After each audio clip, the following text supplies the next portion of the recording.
Welcome back to Mac Talk Sports, and we are finally here. It's the final of Euro 2024. 1 month of football has led to this, and we are about 4 hours to the game. It's England versus Spain. One team that has been undefeated, who have won their every single game they have played. They have been really great. The football they have played has been exceptional. The highest goal scorers of the tournament. Two of their players in the top goal scorers individually as well. And then you have the second team who have crawled their way into the finals. Individual moment of brilliances have helped them reach this stage. Their football has not been really good, but they are here, and they would want to make sure that this time this is the time that they excel and play to the level that they are capable of. This is their second consecutive final. A lot to talk about, so let's get right into it. We are gonna start with Spain. I mean, when the tournament started, nobody really gave them any chance. Like, they were not anybody's favorites to win the team. Not like forget about favorites. They were not even in the top 5 discussion. They had a very young team. The players that they had, not many. A young team and inexperienced team at an international level. A lot of the players that played in the Qatar World Cup were not there. So many of them were axed. A captain that, to be very honest, does not bring confidence in you, because Alvaro Morata, as a player, as a striker, has not really reached his potential. There were question marks about him as well, and question marks about his leadership as well. He was really great in the in the qualifiers and all that sort of stuff, but people who have watched him at club level, in the current situations, when you need he's not really a clutch player. When you really need him to perform often, he's not able to do that. So they had that cloud hanging over them as well. And as I said, it was a very young team. It was a very inexperienced team at international level. They had players like Dani Carvajal and Rodri and Pedri, but majority of them had not played that much football for Spain. They had, of course, the special sensation, the talk of the town, the youngest player to play in the Euros in Lamine Yamal. But all in all, they were not really expected to do that good. But they have blown everybody away with the way they have played. Amazing football, attack-minded football. It's you expect the Spanish side to have the possession, to play like possession-based football, but this Spanish team is like I remember when Jurgen Klopp came into in the Premier League, and there was a quote that he made, a quote that I'm more like a rock and roll, and Arsene Wenger is sort of an opera. So it feels like this Spanish team is a mixture of both of them. We could see in the semi-final, where when they felt a little bit of pressure, they just controlled the game, calmed themselves up, and they did not let the ball get away from them against France. But when they need to attack, do the counter attacking, to make that beautiful passes on the forward side, press the teams, they are really able to do that. So it has been really good for them. It's a mixture that is helping. Opera plus rock and roll is really helping the Spanish team. And the players that have really stepped up, Alvaro Morata, he has only scored 1 goal. Like, he has not been able to perform, which in a way people really expected from him. But there have been other players. Fabian Ruiz has been really good. I mean, for me, he has been the midfielder of the tournament. And I keep on continuously to say this, that if you are able to you are in a midfield consisting of Rodri and Pedri, and you are the star of that midfield, it means you have been it shows how much better, how amazing you have been. You have Dani Olmo, like, out of nowhere. He did not start the first couple of games, but then he has came on, and he has performed. He has scored crucial goals. He has assisted at important stages of the game, and the way he controls the game is really beautiful to watch. You have those two amazing wingers in Nico Williams and Lamine Yamal. I mean, it has been really good. The only problem you could say is the Alvaro Morata, the striker position, has been a little bit problematic from Spain, but because they are getting goals from everywhere else, Yamal and Ruiz and all of these players, they have been really good. It has not really bother Spain that much. And the way that they are playing, like the interchanging of all these players when they go out, Ruiz making the long runs, and both the wingers switching places, Morata coming back, it has been really good to watch them.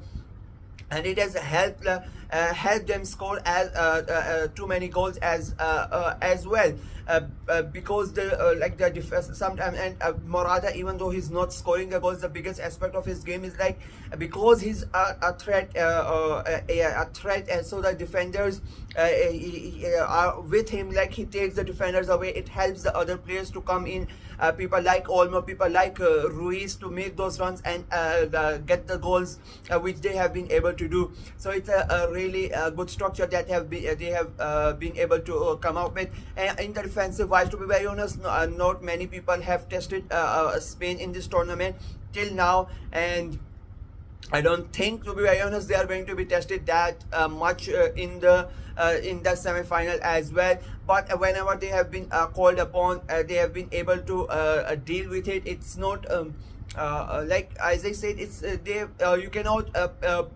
put out a very, pinpoint a particular performance from a Spanish defender or even their goalkeeper. Like, as I said, they have not been really tested the entire tournament. That could be the a drawback for them, that they have not been tested and they have reached the final.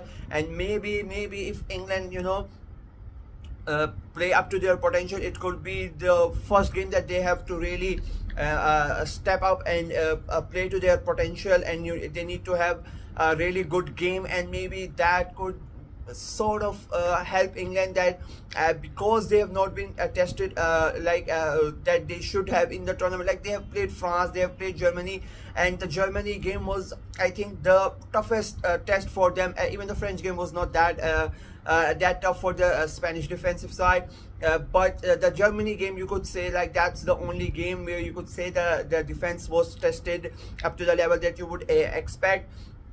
But as I say, they dealt with it very easily, and I think they would be able to do that as well. And speaking of their opponents, England, as I said in the intro, like, they have literally crawled their way into the final. They have played the most boring football in the tournament. The reason they are here is the individual brilliances, moment of brilliances from players like Bellingham and Saka. And then Ollie Watkins in the last game. I mean, the best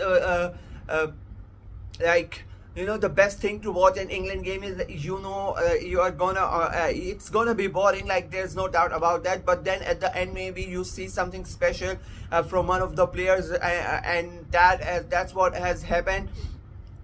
If they continue to play, if they continue to play like that, the way they have, I think it's gonna be a problem for them. They were much better in the semi-final against the Dutch. They were not that better, but I think I said in that game as well that Netherlands themselves, when they sort of concede the goal, they become defensive, and then and it becomes hard for them to get out of that defensive shell and go back on the attack. And that's what happened in that game.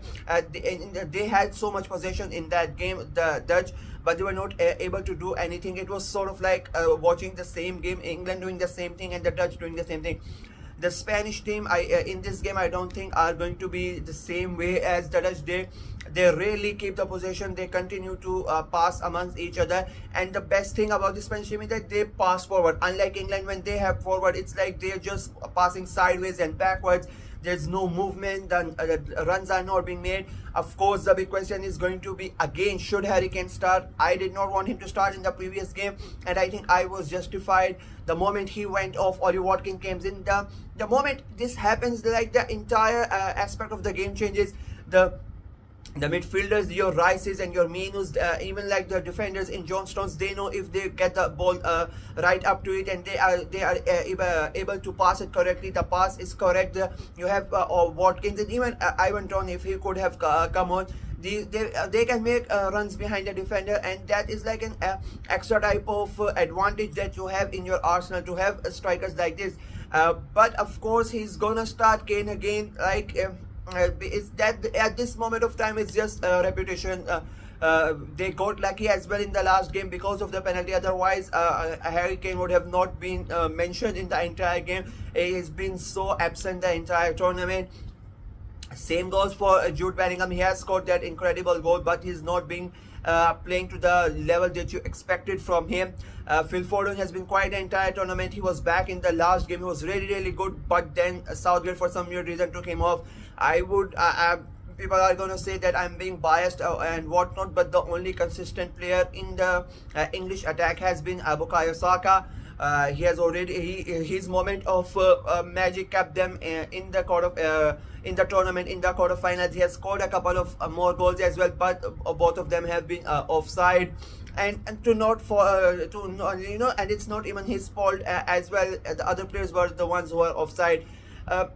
But if really, you know, if England really want to win the game, they need to come, they need to change the way they play. As I say, I keep on saying the same thing again and again. People are going to say it's working for them. It's not really working for them. It's, as I say, individual moment of brilliance that has helped them to come here so far, because Southgate has such an amazing set of players that somehow, some way, and someone comes out and bails him out from this. But again, it's going to be the same scenario.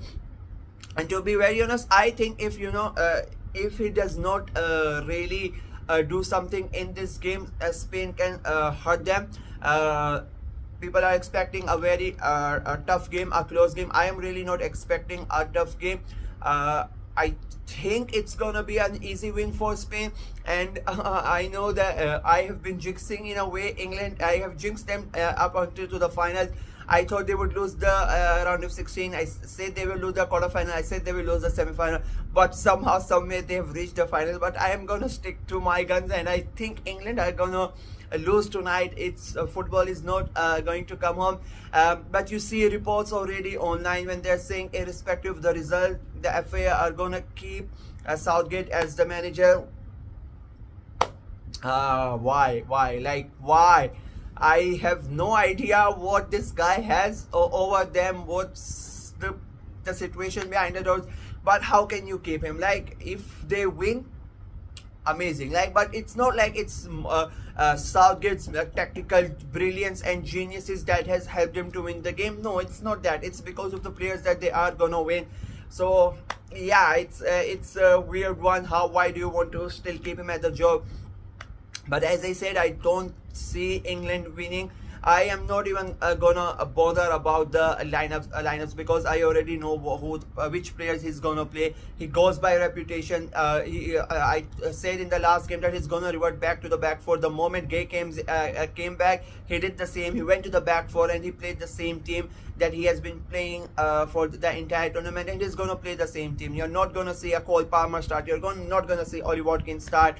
It's gonna be the same thing. You're back for what? Pickford, Walker, Gay, Stones, and then you will have a Trippier. He did not start. Shaw came on later on in the game. You have Rice and Minu, Bellingham, Foden, Saka, and Kane. That's your England lineup. I'm telling you right now. That's the 11 he will go with. He has gone with the same team. He will go with the same team again. So that there's no point talking about it. But for my prediction, I would say it's gonna be a 3-1 victory for Spain. Spain are gonna win the Euros. Nobody expected them to, but I think they really deserve it, and I think they really deserve it. They should win. With the way the football they have played, they should win. England, unfortunately for them, a second consecutive Euro final, and I think it's going to be a second consecutive loss in the final. That's my prediction. Spain to win 3-1 and become champions of Europe. That's it. Please let me know what you guys think of the game. What you guys think is who do you guys think is gonna win? Please let me know in the comment section below. Like the video and subscribe to the channel. Until next time, bye bye.